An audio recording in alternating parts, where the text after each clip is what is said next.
যখন উনি উনি তো অনেক জায়গায় বড় বড় কমিটিতে ছিলেন, এখন উনি বলছেন আমি চিঠি লিখেছি, আমি এই করেছি।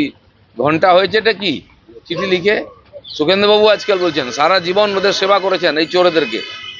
আপনারা যদি ভালো লোক আগে কেন আপনারা বেরিয়ে এসে বলেননি? আজ যখন সমাজ এগিয়ে এসছে ভয়েতে বা চক্ষু লজ্জায় বলতে বাধ্য হচ্ছেন। যদি এটা বলতেন মানুষের কষ্ট কমতো, পশ্চিমবাংলার সমস্ত ডিপার্টমেন্ট ভেঙে পড়তো না, আর এত স্বৈরাচারী এই সরকারকে এই দিন দেখতে হতো না।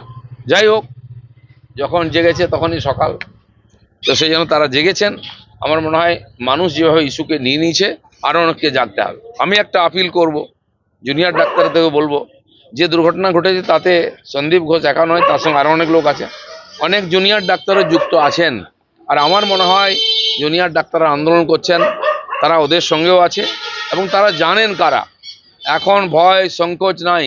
সন্দীপ ঘোষ অ্যারেস্ট হয়েছে, আরও অনেকে হবে, সেজন্য যারা জানেন তথ্য দিন সিবিআইকে, এগিয়ে এসে বলুন সমাজের সামনে, সত্য উদ্ঘাটন করুন।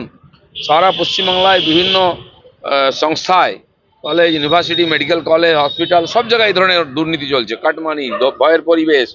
আপনারা এগিয়ে এসে মুখ খুলুন যাতে মানুষ সাহস করে এগিয়ে আসে।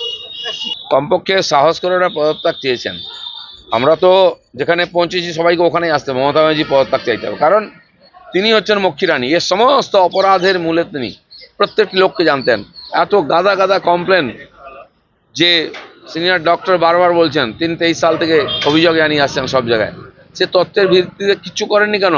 মমতা ব্যানার্জি সব চাপা দিয়েছেন। সেজন্য মমতা ব্যানার্জির পদত্যাগ চাইছি আমরা। বিনীত গোয়েল বা সন্দীপ ঘোষ নয়, যতক্ষণ না মমতা ব্যানার্জি পদত্যাগ করবেন এই সমস্যার সমাধান হবে না, কেউ দোষী সাজা পাবে না।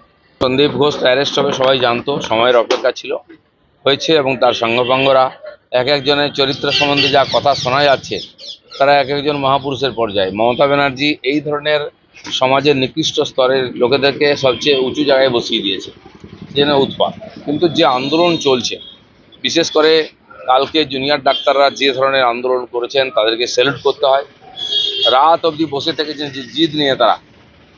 তো আমি সত্যি সত্যি আমরা অবাক হয়েছি যে এই ধরনের আন্দোলন, একটা মাস মুভমেন্টকে নেতৃত্ব দিয়ে তারা এগিয়ে নিয়ে যাচ্ছেন। সারা সময় তাদের সঙ্গে আছে, আমরাও তাদের সঙ্গে আছি।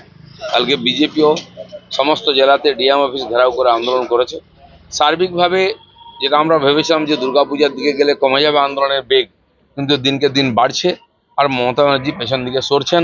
এই যে এক একটা লোক ধরা পড়ছে, কালকে পর্যন্ত টিএমসি লোকেরা বলছে সিবিআই কি করলো, কজনকে অ্যারেস্ট করলো। কালকেই 4 জন অ্যারেস্ট হয়েছে, তাদের ইচ্ছা পূর্ণ হবে। যে স্লোগান চলছিল দড়ি ধরে মারো টান, রানী হলো খান খান, দড়িতে টান পড়েছে।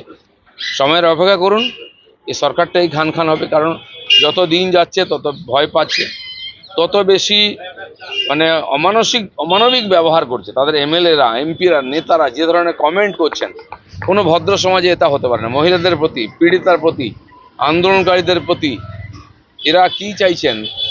ভোটে জিতে গেছেন বলে যাকে যা ইচ্ছে করবেন, ভয় দেখিয়ে রাজ্য চালিয়ে যাবেন?